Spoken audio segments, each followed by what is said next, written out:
మరలా దానిని కట్టుదును. దేవుడు నాతో ఈ సంవత్సరం ఇచ్చిన వాగ్దానం, నేను డిసెంబర్ 24వ తేదీ నుంచి 20వ తేదీ నుంచి కనిపెడతా వస్తాను దేవుని సన్నిధిలో. దేవుడు నాతో మాట్లాడాడు స్పష్టంగా. దేవుడు నాకు బయలుపరిచినాడు, మరలా దానిని కట్టుదును. దేవునికి స్తోత్రం, ప్రైజ్ ది లార్డ్. మరలా దానిని కడతానంటే ఆల్రెడీ అది ఒకసారి పడిపోయింది. పడిపోయిన దానిని దేవుడు మరలా ఏం చేస్తాడంట? కడతాడంట. పడిపోయిన వారిని దేవుడు మరలా నిలబెడతాడు, కడతాడు. ఒక ఇల్లు పడిపోయిందండి, ఆ ఇంటిని మరలా మనం కట్టుకున్నట్లుగా దేవుడు మరలా కడతాడు. హల్లెలూయా. మరలా కట్టడానికి ఆయన శక్తివంతుడు. ఆయన ఇదే అంటాడు, పూర్వపు రీతిగా ముందు ఏ విధంగా ఉన్నిందో, ఏ విధంగా అందంగా ఉన్నిందో ఆ విధంగా నేను మరలా దాన్ని కడతాను. ఇదే యెహోవా వాక్కు. పడిపోయిన దానిని కట్టువాడు ఆయన. ఈ సంవత్సరము పడిపోయిన ప్రతి ఒక్కరిని దేవుడు కట్టబోతున్నాడు. హల్లెలూయా, హల్లెలూయా. పడిపోయిన కుటుంబాలను, పడిపోయిన ఆత్మీయ జీవితాలను, పడిపోయిన ఆరోగ్యాన్ని, పడిపోయిన సంఘాలను, పడిపోయిన సేవకులను, పడిపోయిన విశ్వాసులను అందరినీ నా ప్రభు ఈ 2026 సంవత్సరమున కట్టబోతున్నాడు. ఆమేన్. కట్టబోతున్నాడు ఆయన, నిర్మించబోతున్నాడు, మళ్ళా రీబిల్డ్ చేయబోతున్నాడు. రీబిల్డ్, నూతన కార్యం చేయబోతున్నాడు. దేవునికి మహిమ కలుగును గాక, దేవునికి స్తుతి కలుగును గాక. ఒకసారి యెషయా గ్రంథం 54వ అధ్యాయము 11, 12 వచనాలు ఒకసారి చదవండి. 54వ అధ్యాయం 11, 12.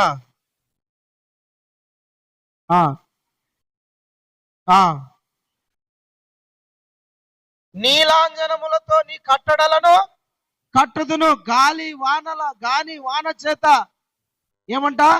కొట్టబడుతున్నదానా, ఆదరణ లేక ఉన్నదానా, నీలాంజనములతో నేను నిన్ను కడతా. నేను నీ పునాదులను కడతా. నేను నిన్ను బాగు చేస్తా. నేను నిన్ను మరలా నిర్మిస్తా. Praise the lord.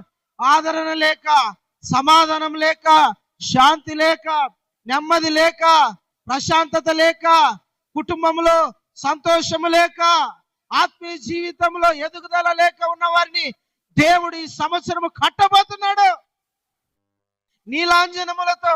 నీలాంజనములతో దేవుడు కట్టబోతున్నాడు అంటండి. దేవునికి స్తోత్రం కలుగును గాక. హల్లెలూయా.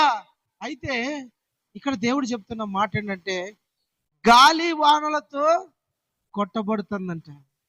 గాలి వానలకు కొట్టబడుతుంది. ఇప్పుడు ఒక చెట్టు ఉంది, భయంకరమైన సుడిగాలి వచ్చింది అనుకోండి, పెద్ద గాలి వచ్చింది. ఆ గాలికి చెట్టు ఏమవుతుందంటే ఒరిగిపోతా ఉంటది. పడిపోతుందేమో అనిపిస్తుంది, ఇరిగిపోతుందేమో అనిపిస్తుంది. పచ్చి చెట్టు కూడా ఏమవుతుంది? వంగుతుంది ఆ గాలికి. అప్పుడు పడిపోతుందేమో, ఇన్ని సంవత్సరాలు కాపాడుకొని వచ్చినాము, ఇన్ని సంవత్సరాలు పెంచినాము, పూతకొచ్చింది, కాయ కాస్తోంది, ఈ టైంలో పడిపోతుందేమో అని భయం వేస్తుంది ఒక్కోసారి. ఆ గాలి, తూర్పు గాలి కొట్టినప్పుడు ఏమవుతుంది? ఆ చెట్టు వంగుతుంది.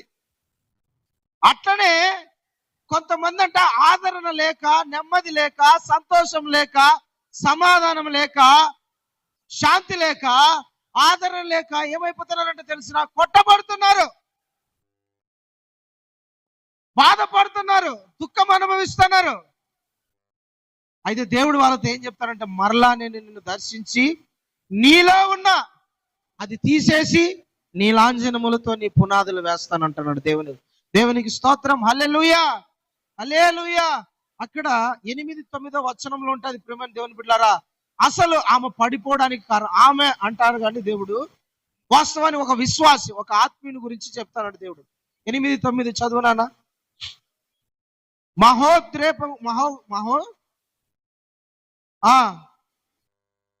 నిమిషమాత్రము నిన్ను నిత్యమైన కృపతో నీకు వాత్సల్యము చూపుదును అని నీ విమోచకుడుకు యెహోవా సెలవిచ్చుచున్నాడు. దేవునికి స్తోత్రం కలుగును గాక. హల్లెలూయా. ఈమెకు ఆదరణ లేకపోవడానికి, లేదంటే ఒక వ్యక్తికి ఆదరణ లేకపోవడానికి, ఒక వ్యక్తికి సంతోషం లేకపోవడానికి, ఒక వ్యక్తికి సమాధానం లేకపోవడానికి, ఒక వ్యక్తికి శాంతి లేకపోవడానికి కారణం ఏమిటంటే పాపం, లేదంటే దేవునికి ఎడబాటు, దేవునికి దూరం అయిపోవడము.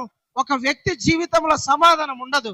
దేవునికి దూరం అయిపోయిన వ్యక్తి, దేవునితో సంబంధము కట్ చేసుకున్న వ్యక్తి, దేవుని నుండి ఎడబాటు వచ్చిన వ్యక్తి కంట ఆ వ్యక్తి జీవితంలో ఆనందం ఉండదు, ఆ వ్యక్తి జీవితంలో సంతోషం ఉండదు, ఆ వ్యక్తి జీవితంలో శాంతి ఉండదు, ఆ వ్యక్తి జీవితంలో నెమ్మది ఉండదు. అతనంట ఆదరణ లేక అటు ఇటుగా ఉంటాడు. దానికి కారణం ఏమిటి? పాపం. దేవుడు అంటున్నాడు అక్కడ, ఇదిగో నేను నిమిషం మాత్రం నీ మీద కోప్పడిన. ఎందుకు ప్రభు కోప్పడినావు? ఎందుకు నా మీద కోప్పడ్డావు అంటే ఆ వ్యక్తి చేసిన పాపం, ఆ వ్యక్తి చేసిన తిరుగుబాటు. ఎప్పుడైతే దేవునికి ఒక వ్యక్తి తిరుగుబాటు చేస్తాడో ప్రేమని దేవుని బిడ్డలారా, ఆ వ్యక్తికి సంతోషం ఉండదు, సమాధానం ఉండదు, నెమ్మది ఉండదు. ఉదాహరణ ఒక మాట చెప్తుండండి. ఒక కుటుంబంలో ఒక వ్యక్తి కుటుంబం అంతటికి వ్యతిరేకమైనాడు అనుకోండి, ఆ వ్యక్తికి కుటుంబంలో శాంతి ఉంటుందా? సమాధానం ఉంటుందా? ఆనందం ఉంటుందా? ఉండదు. వ్యతిరేకం అయిపోతే ఇంట్లో ఉన్నా సరే శాంతి ఉండదు. అట్లనే దేవునికి ఒక వ్యక్తి దూరం అయిపోతే శాంతి ఉండదు, సమాధానం ఉండదు, భయముతో బ్రతకాల్సి ఉంటుంది, నెమ్మది లేకుండా బ్రతకాల్సి ఉంటుంది, దుఃఖముతో బ్రతకాల్సి ఉంటుంది, చింతతో బ్రతకాల్సి ఉంటుంది. అయితే దేవుడు చెప్తున్న మాట ఏంటంటే, నిమిషం మాత్రమే నేను నీ మీద కోప్పడినా కానీ గొప్ప కృపతో నేను నిన్ను ఆదరిస్తున్నా. హల్లెలూయా. గొప్ప కృపతో నేను నిన్ను ఆదరిస్తున్నా. పడిపోయిన నీ జీవితం, పడిపోయిన నీ కుటుంబం, పడిపోయిన నీ ఆత్మీయ స్థితి, పడిపోయిన నీ భక్తి జీవితాన్ని దేవుడు మరలా తిరిగి కట్టబోతున్నాడు. Praise the lord. మరలా తిరిగి దేవుడు కట్టబోతున్నాడు. మరలా దేవుడు తిరిగి మరలా వాళ్ళని బలపరచబోతున్నాడు. మరలా దేవుడు వారిని దర్శించబోతున్నాడు. మరలా దేవుడు వారిని ఆశీర్వదించబోతున్నాడు. దేవుడు మరలా వాళ్ళని తన కౌగిట్లోకి చేర్చుకోబోతున్నాడు. దేవునికి స్తోత్రం. Praise the Lord. ఏమని దేవుని బిడ్డలారా, ఈ సంవత్సరం అంటే, ఈ సంవత్సరం మీకు ఇస్తున్న వాగ్దానం ఏమిటంటే, దేవుడు మరలా మిమ్మల్ని కట్టబోతున్నాడు అనండి. మరలా దేవుడు నన్ను కట్టబోతున్నాడు. నా దేవుడు మీ అందరినీ అతి త్వరలో పడిపోయిన ప్రతి కుటుంబాన్ని, పతనమైపోయిన ప్రతి కుటుంబాన్ని యేసు నామమున తిరిగి మరలా కట్టబడును గాక. వారి ఆత్మీయ జీవితం మరలా తిరిగి కట్టబడును గాక. వారి భక్తి జీవితం మరలా తిరిగి కట్టబడును గాక. పోగొట్టుకున్న పరిశుద్ధత యేసు నామమున మరలా తిరిగి కట్టబడును గాక. ఆమేన్. ఒక వ్యక్తి దేవునికి దూరం అయిపోతున్నాడు, మరలా ఆ వ్యక్తిని ఏం చేస్తాడంటే దేవుడు తిరిగి కట్టబోతున్నాడు. దేవునికి స్తోత్రం. ఇంకొక మాట చూడండి, రాజుల మొదటి గ్రంథం, రాజుల మొదటి గ్రంథం 18వ అధ్యాయం 30వ వచనం చదవండి. చదువు నాన్న, పాస్టర్ కొంచెం.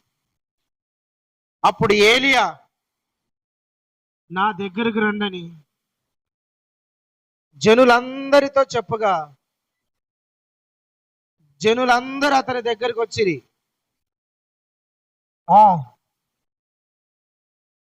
యెహోవా బలిపీఠమును బాగు చేసి యెహోవా వాక్యం ప్రత్యక్షమై ఆ ఆ ఆ ఆ చాలండి. హల్లెలూయా. ఇక్కడ ఒక బలిపీఠం 12 రాళ్ళు పడిపోయి ఉన్నాయి. 12 నా వైపు చూస్తా వినండి. 12 రాళ్ళు పక్కన పడిపోయి ఉన్నాయి. ఏలియా అనే ఒక దైవజనుడు, ఏలియా అనే ఒక ప్రవక్త ఆ రాళ్ళను తీసుకొని మరలా తిరిగి కట్టాడు. ఏమిటది? బలిపీఠం అనండి. బలిపీఠం. బలిపీఠం మీద ఏం జరుగుతుంది? బలిపీఠం మీద బలులు అర్పిస్తారు. బలిపీఠం మీద ఒక మేకనో, ఒక గొర్రెనో, ఒక కోడెనో, లేదంటే ఒక పావురమునో బలి ఇచ్చి దాని మీద పెట్టి దేవునికి బలిగా అర్పిస్తారు. ప్రభా, ఇదిగో ఒక బలి నీకు అర్పిస్తానా అని గుర్తుగా బలిపీఠాన్ని కట్టి దాని మీద బలి పశువుని పెట్టి బలి అర్పిస్తారు. అయితే ఈ బలిపీఠం ఏమైందంట, పడద్రోయబడింది, పడిపోయింది. 12 రాళ్ళు ఎక్కడ పడితే అక్కడ పడిపోయినాయి, చల్లా చెదురైపోయినాయి. ఏలియా అనే దైవజనుడు వచ్చి ఆ 12 రాళ్ళు తీసుకొని చక్కగా పేర్చినాడు. చక్కగా పేర్చి దాని మీద దహన బలి అర్పించినాడు. దేవునికి స్తోత్రం, హల్లెలూయా. అయితే ఆ బలిపీఠం అంటే ప్రార్థనకు సాదృశ్యంగా ఉంది. బలిపీఠము దేవునికి ఒక భక్తుడు చేసే ప్రార్థనకు సాదృశ్యంగా ఉంది.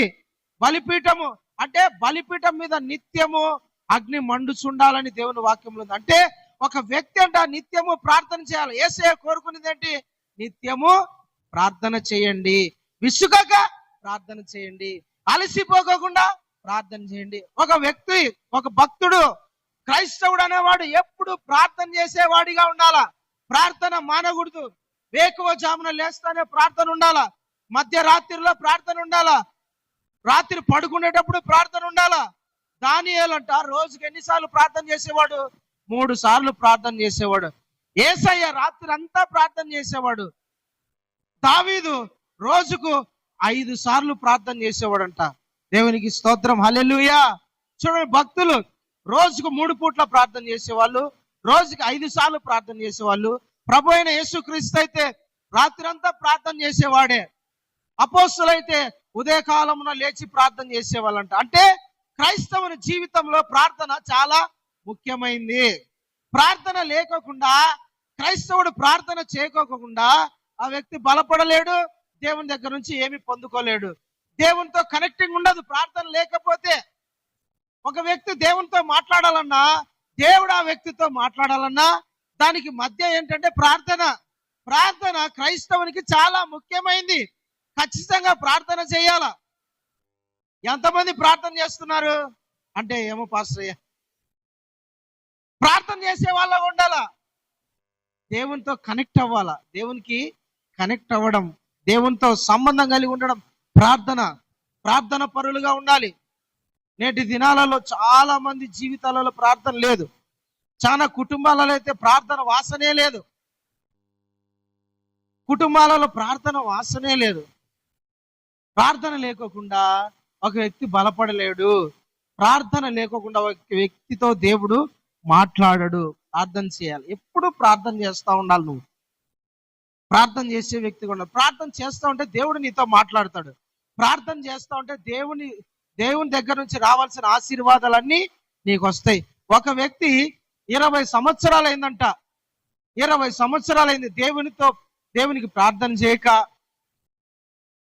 దేవునికి దూరం అయిపోయి ఒక వ్యక్తి 20 సంవత్సరాలు అయింది.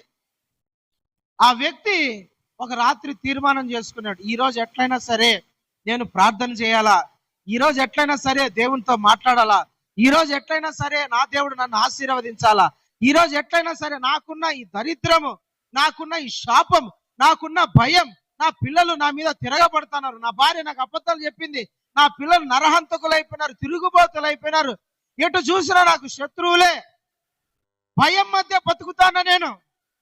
ఒక రోజు సుఖంగా బతికినా జీవితంలో పిల్లనిచ్చిన మామ ధరుముకుంటాడు, సొంత అన్న ధరుముకుంటాడు, నేను ప్రేమించిన భార్య అబద్ధం చెప్తుంది, ఎంతో ప్రేమించిన నాకు ఒకగానొక కొడుకు బాగుంటాడు అనుకుంటే వాడు కూడా తప్పుడోడు అయిపోయినాడు. ఒకగానొక కూతురు, ఆమె ఊర్లమ్మడి పడి తిరగడం మొదలు పెట్టింది అని ఆ వ్యక్తి బాధపడుకుంటాడు. రాత్రి చాలా నిద్ర లేని రాత్రులు ఎన్నో గడిపినాడు ఆ వ్యక్తి. తిండి లేని రాత్రుల్లో తినాలని ప్లేట్ ముందు పెట్టుకున్నా కూడా ఈ భయం వెంటాడుతుంది, దిగులు వెంటాడుతుంది, పిల్లలు గుర్తొస్తున్నారు, భార్య గుర్తొస్తుంది, కుటుంబ సమస్యలు గుర్తొస్తాయి, ఆస్తులు ఉన్నాయి ఆ వ్యక్తికి, అన్ని ఉన్నాయి. బట్ ఇవన్నీ ఆ వ్యక్తిని ఏం చేస్తారంటే వేధిస్తానే, పట్టుకొని పీడిస్తానే. కొంతమంది చూడండి, తినాలని అన్నం ముందు పెట్టుకుంటారు కానీ సంతృప్తిగా తినలేరు, కడుపు నిండా తినలేరు, కడుపు నిండా వాళ్ళకు పోదు. ఏంటంటే సమస్యలు, కష్టాలు, శోధనలు, నిందలు, లేదంటే ఇంకా ఏదైనా కుటుంబంలో ఏదో సంథింగ్ ఏదో జరగడం వల్ల ఏమవుతుందంటే సరిగ్గా తినలేని పరిస్థితుల మధ్య ఉంటారు. బాధ, ఎప్పుడు ఏడ్చుకుంటా ఉంటారు. ఏదో ఒక డబ్బు లేదా సమృద్ధిగా ఉంటది, అన్ని ఉంటాయి కానీ ఏముండదు, శాంతి ఉండదు, నెమ్మది ఉండదు, సమాధానం ఉండదు. తినగలిగిన స్తోమత ఉంది, మటన్ చేసుకొని తినగలరు, చికెన్ తినగలరు, వాళ్ళకి కావాల్సిన తిండి తినగలరు, స్తోమత ఉంది. కానీ ప్లేట్ వరకు వస్తుంది, చేతిలోకి వస్తుంది, అయినా నోటి వరకు రాదు. వాళ్ళకు చుట్టూ ఉన్న పరిస్థితులు అట్లాంటి మీరు అనుభవించినారా? మీ జీవితంలో అలాంటి ఎదురైనాయా? మీ జీవితంలో అట్లా మీరు ఎప్పుడైనా ఫేస్ చేసినారా? తినాలనుకొని ప్లేట్లో పెట్టుకున్నప్పుడు ఏడుపు వచ్చి వద్దులే అనుకున్న రోజులు, నిద్ర రాని రోజులు ఎన్నో. ఆ వ్యక్తి జీవితంలో అంతే, నిద్ర లేని రాత్రులు. ఏంది నాకు ఈ కష్టాలు, ఏంటి నాకు ఈ బాధలు, ఏంది నాకు ఇది, ఇంతమంది ఉన్నారు ఏం లాభము అన్న ఫీలింగ్ తో ఉండిపోయినాడు. అయితే ఆ వ్యక్తికి ఒకటి గుర్తొచ్చింది, నా సమస్య ఎందరికి చెప్పుకున్నా తీరదు, ఏం చేయలేరు. ఇప్పుడు బట్టలు అనుకో, తీసి పక్కన పడేసి కొత్త బట్టలు వేసుకోవచ్చు. సమస్య బట్టలు అనుకుంటా. ఊరే సమస్య అంటే ఊరు మారిపోవచ్చు. కానీ ఉండే పక్కన వాళ్ళే సమస్య అనుకుంటే ఏం చేస్తావు? ఎవరికి చెప్పుకుంటే కడుపుకు వస్తే కాళ్ళ మీద, కడుపు చించుకుంటే కాళ్ళ మీద పడుతుంది అన్నట్లు ఎవరికి చెప్పుకుంటావు నీ బాధ? ఎవరికి చెప్పుకోలేవు. ఎవరికైనా చెప్తామంటే ఎగతాలి, ఎవరికైనా ఏదైనా చెప్తామంటే వాళ్ళు నన్నేమన్నా అనుకుంటారేమో, ఎగతాళి చేస్తారేమో, చెప్పుకోలేని బాధలలో ఉంటారు చాలా మంది. ఆ సమస్యను కూడా హృదయంలో దాచుకొని బాధపడుకుంటా ఏడ్చుకొని రాత్రింపగళ్ళు కుళ్ళిపోయి మదనపడి బాధ ఎవరికి చెబితే ఈ సమస్య తీరదు, నాలోనే దాచుకొని ఎట్లయినా సరే కొన్ని రోజులే కదా భరించుదాంలే అనుకునే వాళ్ళు ఉన్నారు, చాలా మంది అనేవాళ్ళు ఉన్నారు. యాకోబు కూడా చెబితే మారని వాళ్ళు ఉన్నారు, చాలా మంది మారరు మనుషులు. యాకోబు అంతే, నా బిడ్డకు చెప్పినా మారదు, నా భార్యకు చెప్పినా ఇది మారదు, నా కొడుకులకు చెప్పినా మారడు. వాడు మా అన్నగాడు, ఒరే నేను తప్పు చేయలేదు అంటే నా మీద కత్తి ఎత్తుకొని వస్తున్నాడు, మహామామ వెనక నుండి నన్ను తరుముతున్నాడు. ఎటు చూసినా కూడా ఈ గ్రామ ప్రజలు చూస్తే వాళ్ళు నన్ను చంపాలని ఉన్నారు, వీళ్ళకి ఏం చెప్తే వింటారు అని మనుషులకు చెప్పడం మానేసి ఒక తీర్మానానికి వచ్చినాడు. ఏమిటా తీర్మానం అంటే దేవుని సన్నిధిలో కూర్చొని ప్రార్థన చేయాల. హల్లెలూయా. ఒక స్థలంలో కూర్చొని దేవునికి మొరపెట్టాలా, దేవునికి పాదాలు పట్టుకోవాలా, ప్రార్థన చేయాలా. ప్రార్థనే నాకు పరిష్కారం, దేవుడే నాకు పరిష్కారం చూపగలడు, నాకున్న సమస్యలు అన్నిటినీ విడిపించగల ఏకైక వాడు దేవుడే. హల్లెలూయా. ఇంకా మనుషులు చెప్పుకోవడం వల్ల ప్రయోజనం ఏమీ లేదు అనుకొని తీర్మానం చేసుకొని భార్యలను, కుమారులను, కూతుర్లను, తనకున్న ఆస్తిని అంతా ఏరు దాటి ఏటి అవతల మీరు ఉండండి, నేను ఈ రాత్రి గడిచి పొద్దున వస్తా, ఒక్క నువ్వేం చేస్తావు ఇడా చీకట్లో, నేను ఏదో చేసుకుంటా, నువ్వు పోరా నాయనా అని చెప్పి వాళ్ళని ఏరు దాటించి ఏటి యువతల ఈయన, ఏరు అవతల కుటుంబము, ఆస్తి అంతా అందరిని దాటించిన తర్వాత చీకటి పడింది. పన్నాక ఎవరు చూడలేదు కదా అని మోకాళ్ళ మీద పన్నాడండి. మోకాళ్ళ మీద పడి రాత్రిరంతా ఒకటే ప్రార్థన, రాత్రిరంతా ఒకటే ఏడుపు, రాత్రిరంతా దేవుని కాళ్ళు పట్టుకొని, ఏసే కాళ్ళు పట్టుకొని ఒకటే ఏడుపు, కన్నీళ్లు ఏర్లై పారుతుంది. ఇప్పుడు అతనిలో నా దుఃఖం అంతా, బాధ అంతా, కష్టం అంతా, శ్రమ అంతా, అతని హృదయంలో ఉండేదంతా ఎవరి దగ్గర చెప్పుకుంటానంటే దేవుని దగ్గర, పాదాల దగ్గర పడి దేవుని సన్నిధిలో ప్రార్థన చేస్తున్నాడు. అతని పేరే యాకోబు. యాకోబు రాత్రిరంతా ఏం చేశాడంట? దేవునితో పెనుగులాడాడు. హల్లెలూయా. ఒక రాత్రి ప్రార్థన దేవుడు అతని జీవితాన్ని మార్చేసినాడు. ఒక ప్రార్థన అతని జీవితం మారిపోయింది, అతని పేరు మారిపోయింది, అతని జీవితాన్ని దేవుడు మార్చేసినాడు. హల్లెలూయా, హల్లెలూయా. ప్రార్థన అండి, ప్రార్థన.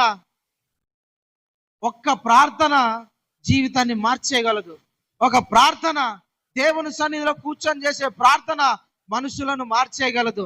దేవుని సన్నిధిలో యేసయ్య పాదాలు పట్టుకొని ప్రార్థన చేసి కన్నీళ్లు గార్చి, ప్రభా నాకున్న ఈ శ్రమను తీసేసేయ్, నన్ను ఆశీర్వదించని ప్రార్థన చేస్తే దేవుడు మార్చగల శక్తివంతుడైన ఆశీర్వదించగలడైనా, పేరు మార్చగలడు. నిన్ను కాదు, నీ స్థితిని మార్చేయగలడు. అవతల లోబడిన వ్యక్తుల హృదయాలను కూడా కఠినాలను కూడా మార్చగలడు. దేవుని వాక్యంలో ఒక మాట ఉంది, ఆయన రాతి గుండెని తీసేసి మాంసపు గుండెని పెడతాడంట. రాతి బండలాంటి మనసురా, అస్సలు నీకు మనసే లేదు, ఎంత చెప్పినా అంటాం కదా.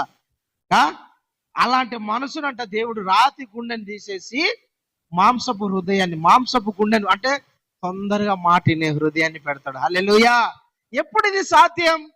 ప్రార్థన, ప్రార్థన, ప్రార్థన. అయితే చాలా మంది జీవితాలలో ప్రార్థనను బలిపీఠం పడిపోయింది. ప్రార్థనను బలిపీఠం లేదు, ప్రార్థన చేసే వాళ్ళు లేరు. ప్రార్థన బలిపీఠాలు చాలా మంది పడగొట్టుకున్నారు.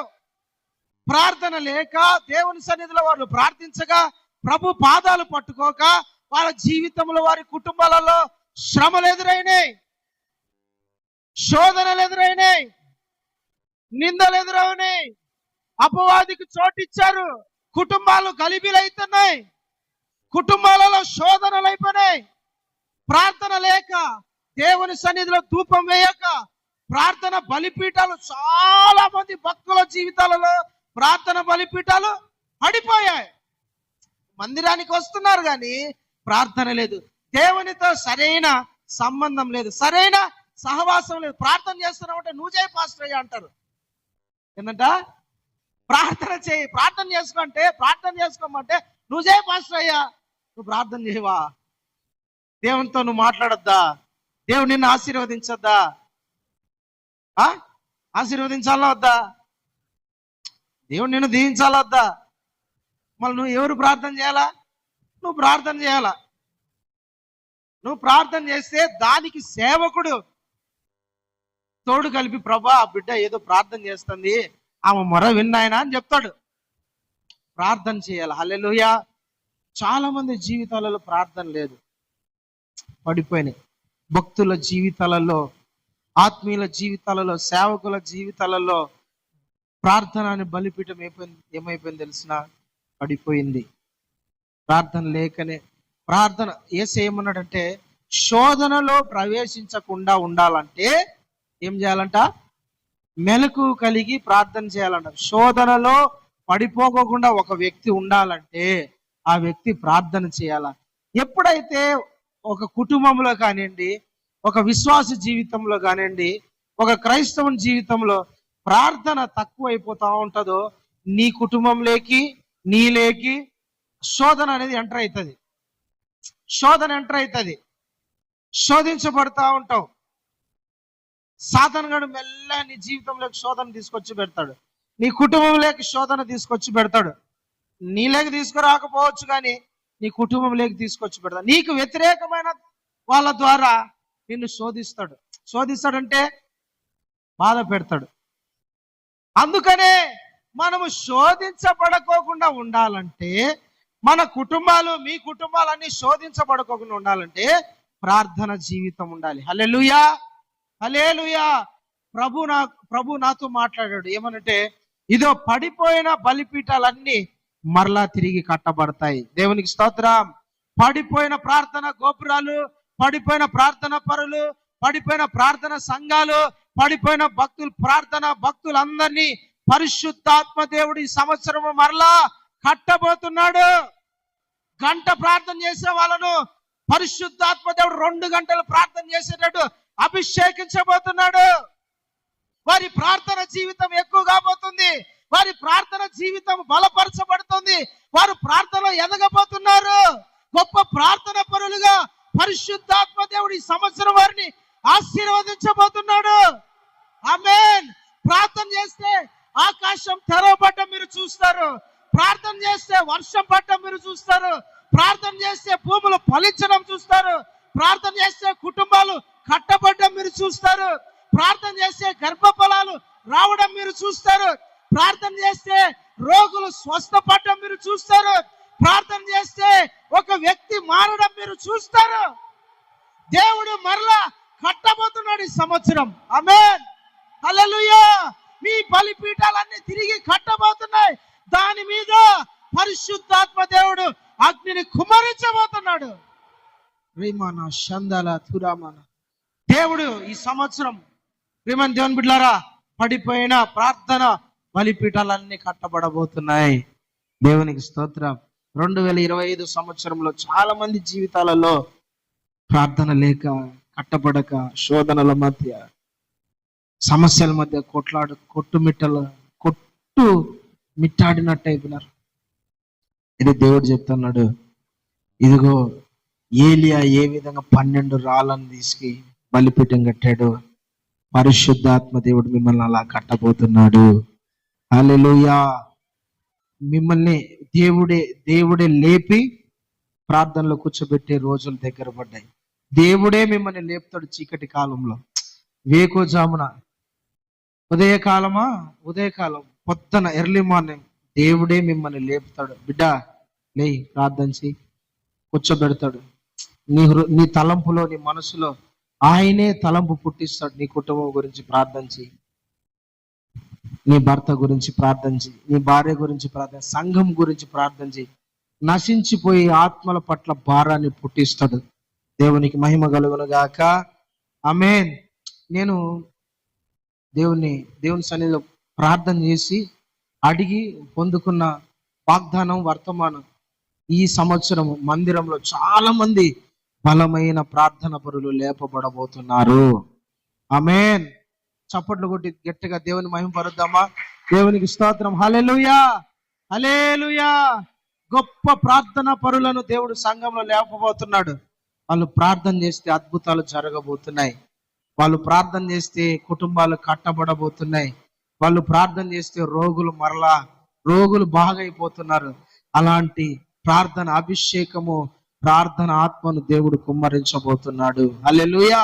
ఈ 2026 సంవత్సరంలో ప్రవచనముతో కూడిన, వాగ్దానముతో కూడిన సందేశం ఇది. దేవుడు మీ అందరితో మాట్లాడుతున్నాడు. ఒకవేళ ఈ వీడియో ఎవరైనా చూస్తుంటే లైవ్, వాళ్ళతో కూడా మాట్లాడే మాట ఏంటో తెలిసిన, పడిపోయిన బలిపీఠాలన్నీ మరలా కడుతున్నాడు. నీ భర్త బలిపీఠాన్ని కట్టబోతున్నాడు దేవుడు. నీ భార్య బలిపీఠాన్ని మరలా దేవుడు కట్టబోతున్నాడు. నీ పిల్లల యొక్క ప్రార్థన జీవితాన్ని దేవుడు మరలా కట్టబోతున్నాడు. నీ కుటుంబము ప్రార్థన చేసే కుటుంబముగా మారబోతోంది ఈ సంవత్సరం. Praise the lord. హల్లెలూయా. ప్రార్థన చేసే కుటుంబముగా. నా భర్త మందిరానికే రాడు పాస్టర్, ప్రార్థన చేస్తాడు నువ్వు అనుకుంటానవా? నా కొడుకు ప్రార్థన కాదు కదా, వాడు ప్రార్థన వాసన అంటే వానికి తగలదు, దూరం పరిగెత్తుతాడు పాస్టర్య. నువ్వేందో ప్రార్థన కుటుంబంగా మారుతుందని నువ్వు అంటున్నావు. నా భార్య ప్రార్థన అంటే నాకు పాము బుసగొట్టిట్టు కొడతా ఉంటది. దాని ప్రార్థన కూర్చోయి అంటే చంపుతుంది నిన్ను. నువ్వేందో అని మీరు అనుకుంటా ఉండవచ్చు. అయితే వాళ్ళను కూడా దేవుడు మోకరింపజేయగలడు. హల్లెలూయా. ఈ సంవత్సరం మోకరిస్తారు వాళ్ళు. ప్రతి నామము, ఈ నామం, ప్రతి మోకాళ్ళు ఆయన నామమున వంగుతాయి. ప్రతి నాలుక ఆయన పేరును ఒప్పుకుంటాయి. ఈ సంవత్సరం వంగని మోకాలని యేసు నామమున వంగును గాక. ఆమేన్. యేసు నామముతో వాళ్ళ నాలుక భజన చేయను గాక. రామ్మ ప్రార్థన కంటే రాలే కదా, కొందరు రమ్మంటే రారు, రానాయనంటే రారు. అలాంటి వాళ్ళంతా వచ్చి మోకరించి ప్రభుని స్తుతిస్తారు, ప్రభుని ఘనపరుస్తారు, ప్రభుని ఒప్పుకుంటారు. ప్రతి మోకాలు వంగబోతుంది యేసు నామమున. హల్లెలూయా. వాళ్ళే గొప్ప ప్రార్థన పరులుగా మారబోతున్నారు. దేవుడు చెప్పే మాట ఇది. ఇదిగో ప్రతి బలిపీఠం, పడిపోయిన ప్రతి బలిపీఠము నేను మరలా కట్టుదును. దేవునికి స్తోత్రం కలుగును గాక. పడిపోయిన ఆత్మీయ జీవితాన్ని దేవుడు కడతాడు. పడిపోయిన ప్రార్థన జీవితాన్ని మరలా దేవుడు కడతాడు. అయితే ఒక మాట చదవండి, 3వ మాట నేను చెప్తాను, ముగించుకుందాం. ఆమోసు గ్రంథం ఇప్పుడు 9వ అధ్యాయం 11వ వచనాన్ని చదవండి. ఆమోసు గ్రంథం 9వ అధ్యాయం 11వ వచనం. పడిపోయిన దావీదు గుడారమును ఆ దినమున నేను లేవనెత్తి దాని గోడలను బాగు చేసి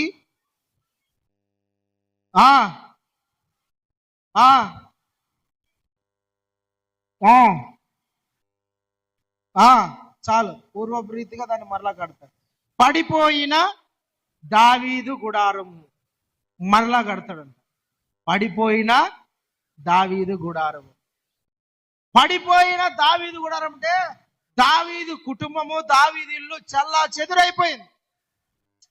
దావీదు కుటుంబము అల్లకల్లోలం అయిపోయింది. దావీదు కుటుంబంలో శాంతి లేదు. దావీదు కుటుంబం అంట చల్లా చెదురైపోయింది. పాడు తిప్పగా అయిపోయింది ఆ కుటుంబం. పడిపోయింది ఆ కుటుంబం. ఒకప్పుడు బలి ఉన్నారా ఈ కుటుంబం? బలి ఉండింది కదా ఈ కుటుంబము. ఇప్పుడేంది ఇట్లా అయిపోయింది ఈ కుటుంబము? అరే ఒకప్పుడు బలి ఉన్నారు ఆ కుటుంబంలో ఉన్న వాళ్ళు, ఇప్పుడు ఎందుకు ఇట్లా అయిపోయినారే? పడిపోయినారు కొన్ని కుటుంబాలు. పడిపోయి దావీదు కుటుంబము, దావీదు గుడారం అంట పడిపోయింది. దానికి కారణం ఏమిటంటే ప్రియమైన దేవుని బిడ్డలారా, సొలొమోను దేవునికి వ్యతిరేకంగా పనులు చేసినాడు. సొలొమోను మంచి జ్ఞానవంతుడు, ధనవంతుడు భూమి మీద. అతని దగ్గరికి ఏ క్వశ్చన్ వచ్చినా, ఏ ప్రశ్న వచ్చినా చెప్పేవాడు. అతనికి ఎంత జ్ఞానం ఉందంటే, కొండలలో రాళ్ళల్లో మొక్కలు మొలుస్తాయి తెలుసా? చూసినారా మీరు ఎప్పుడైనా?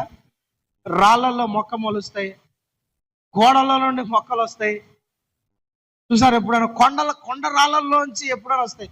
కొన్ని ఇళ్లలో, పాతబడిన ఇళ్లలో స్లాబ్ పైన కూడా, ఆ స్లాబ్ కాదు కానీ మట్టి ఇల్లు పైన మట్టి పోసింటారు.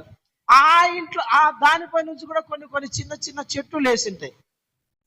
ఒరే దానికి గింజలు లేవు, దానికి ఆడ ఎవరు గింజ నాటలా, దానికి ఎవరు ఏం చేయాలా, అవి ఎట్లా అవి మొక్క అయినాయి, ఎట్లా దానికి మొలకెత్తినాయి, ఎట్లా ఆ చెట్లు అయినాయని జ్ఞానైన సొలొమోను దాని మీద కూడా పరిశోధన చేసినాడంట. ఇది ఎట్లొచ్చినాయి అని. వృక్ష శాస్త్రం అంటారు కదా, వృక్ష శాస్త్రము అది చేసినాడు. ఇప్పుడు చేశారు ఏమంటారు, చెట్టు శాస్త్రం, బాటనీ, వృక్ష శాస్త్రము. ఈ చెట్టు దేనికి పనికొస్తుంది, ఈ చెట్టు దేనికి పనికొస్తుంది, ఈ ఆకు దేనికి పనికొస్తుంది.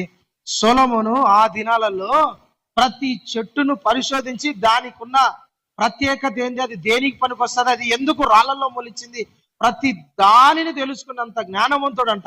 హల్లెలూయా. అతనికి ఉన్న జ్ఞానం సామాన్యమైనది కాదు. ఎవరు ఏ పొడుపు కథ వేసినా, ఎవరు ఏ క్వశ్చన్ అడిగినా వెంటనే చెప్పేవాడు. అంత జ్ఞానవంతుడు. అబ్బా ఇతనికి ఉన్న జ్ఞానం ఏందిరా, ఇతనికి ఉన్న జ్ఞానం భూమి మీద ఎవరికి లేదే అని రాజులు, రాణిలు అందరూ ఆయన దగ్గరకు వచ్చాయా, నీ జ్ఞానపు మాటలు వినాలనుకుంటాను, ఒకసారి చెప్పు నాయన, చెప్పు స్వామి రాజా, వింటాము నీ జ్ఞానపు మాటలని విని నేర్చుకొని పోయేవాళ్ళు. అంత జ్ఞానవంతుడు. అతనికి ఉన్న ధనము భూమి మీద ఎవరికి లేదు. యెరూషలేములో ఒక దేవాలయం కట్టించినాడు, దేవుని మందిరం కట్టిస్తే దానికి మొత్తం ఆ దేవాలయానికి బంగారుతో పూత వేయించినాడు. దేంతో వేయించినాడు? బంగారు పూత వేయించినాడు. 2 దేవదూతలు 2 రెక్కలు ఇట్లా చాపి, దేవదూతలు మనిషిలాగా ఉంటారు దేవదూతలు, వాళ్ళకు 2 రెక్కలు ఉంటాయి, ఇట్లా 2 చాపి ఉంటాయి. ఒక రెక్క దగ్గర ఈ నుండి వీడి వరకు ఉంటుంది ఒక రెక్క. అంటే ఇక్కడ నిలబడితే 2 రెక్కలు ఇట్లా చాపితే కనీసం ఈ రెక్కలు 6 అడుగులు ఉంటాయి నిలబడి. అంత దేవదూతలు, అలాంటి దేవదూతల బొమ్మల్ని బంగారుతో చేపించి దేవాలయంలో పెట్టినాడు. దేవాలయం అంతా బంగారే.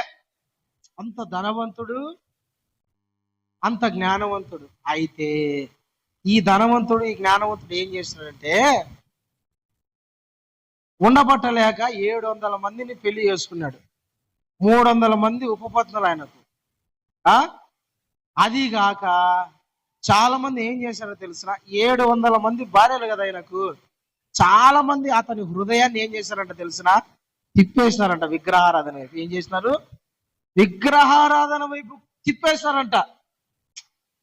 బొమ్మలను పూజించేటట్లుగా, విగ్రహారాధన చేసేటట్టుగా జ్ఞానవంతుడు. అలాంటి వ్యక్తి ఏం చేసినాడంట తెలిసిన ప్రేమ దేవుని పిల్లరా, బొమ్మలను పూజించే వ్యక్తిగా మారిపోయినాడు. బైబిల్లో రాయబడిందంటే విగ్రహముల వలన, విగ్రహారాధన వలన శాపం వస్తుంది. విగ్రహారాధన వలన బొమ్మలను, ఇప్పుడు ఈ విగ్రహారాధన దేవునికి వ్యతిరేకమైనది. దేవుడు సొలొమోను ఎప్పుడైతే విగ్రహారాధన చేశాడో, దేవునికి నచ్చని భయంకరమైన పాపము భూమి మీద రెండు, మిగతా పాపాలే మిగతాయన్ని కూడా రెండు, ఒకటి విగ్రహారాధన, రెండు వ్యభిచారం. ఈ రెండింటిని దేవుడు ఒప్పుకోడు. భయంకరమైన పాపాలండి ఈ దేవుని దృష్టిలో, చాలా ఘోరమైన పాపాలు. సొలొమోను ఇది చేసినాడు. ఇది చేయడం వల్ల దేవుడు ఏం చేశాడు తెలిసిన? దేశాన్ని రెండుగా చీల్చేసినాడు. సొలొమోను కుటుంబం చీలిపోయింది, సొలొమోను కుటుంబం పడిపోయింది. మొత్తానికి దావీదు గుడారం ఏమైపోయిందంటే తెలిసిన? పడిపోయింది, కదిలిపోయింది, చెదిరిపోయింది. కుటుంబ సభ్యులంతా నానా రకాలుగా దేశ దిమ్మరులు అయిపోయిన వాళ్ళు ఉన్నారు, శత్రువుల చేతికి అప్పగించబడిన వాళ్ళు ఉన్నారు, పతనం అయిపోయిన వాళ్ళు ఉన్నారు. దీని అన్నిటికీ కారణం ఏమిటంటే పాపము. హల్లెలూయా, హల్లెలూయా, దేవునికి స్తోత్రం కలుగును గాక. అయితే దేవుడు మరలా ఏం చెప్తారంటే, పడిపోయిన దావీదు గుడారమును నేను మరలా కడతా. పడిపోయిన దావీదు గుడారమును నేను మరలా కడతా. చాలా కుటుంబాలు పడిపోయి ఉన్నాయి, చాలా కుటుంబాలలో చెదిరిపోయి ఉన్నారు, చాలా కుటుంబాలలో అంట సమాధానం లేక, శాంతి లేక, ఒకరి మధ్య ఒకరికి నెమ్మది లేక, ఒకరి మధ్య ఒకరికి సమాధానం లేక, పొసగక, ఒకరి మధ్య ఒకరికి ప్రేమ లేక, ఆప్యాయత లేక, అనురాగాలు లేక, అక్రమము విస్తరించడం వలన ప్రేమ సల్లారిపోయింది, కుటుంబాలంట చీలిపోయినాయి. అయితే దేవుడు చెప్తున్నాడు, పడిపోయిన నీ కుటుంబాన్ని, చెదిరిపోయిన నీ కుటుంబాన్ని, పతనమైపోయిన నీ కుటుంబాన్ని పరిశుద్ధాత్మ దేవుడు ఈ సంవత్సరం కట్టబోతున్నాడు. హల్లెలూయా. ఈ సంవత్సరము పరిశుద్ధాత్మ దేవుడు పడిపోయిన నీ గుడారాన్ని, పడిపోయిన నీ కుటుంబాన్ని, పడిపోయిన నీ పిల్లలను అందరినీ దేవుడు మరలా కట్టబోతున్నాడు. మరలా కుటుంబం అంతా ఒక్కటిగా మారబోతుంది. మరలా నీ కుటుంబం అంతా కలిసి దేవుని సన్నిధిలో ఆరాధించేటట్లుగా నీ కుటుంబాన్ని పరిశుద్ధాత్మ దేవుడు కట్టబోతున్నాడు.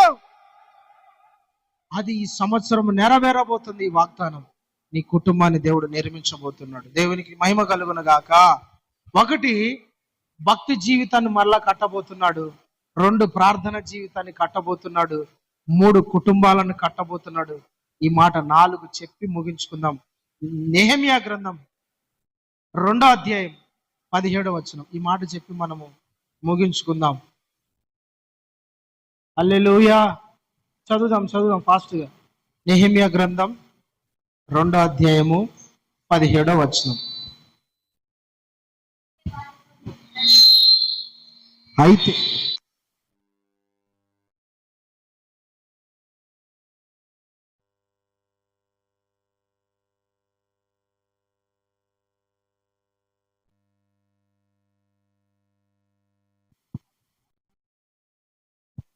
హల్లెలూయా. చదువు. నెహెమ్యా గ్రంథం 2వ అధ్యాయం 17వ వచనం చదువు. అయితే వారితో నేను ఇటువంటిది, మనకు కలిగిన శ్రమ మీకు తెలిసి ఉన్నది. యెరూషలేము ఎట్లు పాడైపోయెను, దాని గుమ్మములు అగ్ని చేత ఎట్లు కాల్చబడెను మీరు చూచి ఉన్నారు. మనము ఇక మీదట ఏం రాకుండా, నింద రాకుండా యెరూషలేము యొక్క ప్రాకారములను మరలా కట్టుదము రండి. హల్లెలూయా. మనకు నింద రాకోకుండా పడిపోయిన యెరూషలేము ప్రాకారమును, పడిపోయిన దేవాలయమును మరలా కట్టుదుము రండి అని నెహెమ్యా ప్రకటన చేస్తున్నాడు. ప్రియమైన దేవుని బిడ్డలారా, 2025 సంవత్సరంలో మతోన్మాదుల చేత కానీ, సాతాను కానీ, కుయుక్తి చేత కానీ, లేదంటే కొంతమంది వ్యతిరేకల వల్ల కానీ మందిరాలు పడిపోయాయి, సంఘాలు పడిపోయాయి, పరిచర్యలు పడిపోయాయి, బలహీనతలు సంథింగ్. అయితే పరిశుద్ధాత్మ దేవుడు ఈ సంవత్సరం మళ్ళా కట్టబోతున్నాడు, మరలా నిర్మించబోతున్నాడు. పరిచర్యలని, సంఘాలని యేసు నామమున మరలా కట్టబోతున్నాయి. హల్లెలూయా. పడిపోయిన సంఘాలని, మందిరాలని కాల్చబడిన ప్రతి మందిరము యేసు నామమున మరలా కట్టబడునుగాక. కట్టబడబోతున్నాయి. ఏ ప్రాంతాలలో అయితే కాలిపోయాయో, కాల్చబడ్డాయి చాలా మందిరాలు 2025 సంవత్సరం. మీకు గుర్తుందో లేదో, 2025 సంవత్సరంలో చాలా మందిరాలు కాలిపోయినాయి. కాల్చేసినారు చాలా మంది. ఆరాధనలను జరగకోకుండా కొంతమంది మతోన్మాదులు వచ్చి మందిరాలు లేకుండా చేయాలని మందిరాలు పడగొట్టిన వాళ్ళు ఉన్నారు. పైన నిప్పు పెట్టిపోయిన వాళ్ళు ఉన్నారు.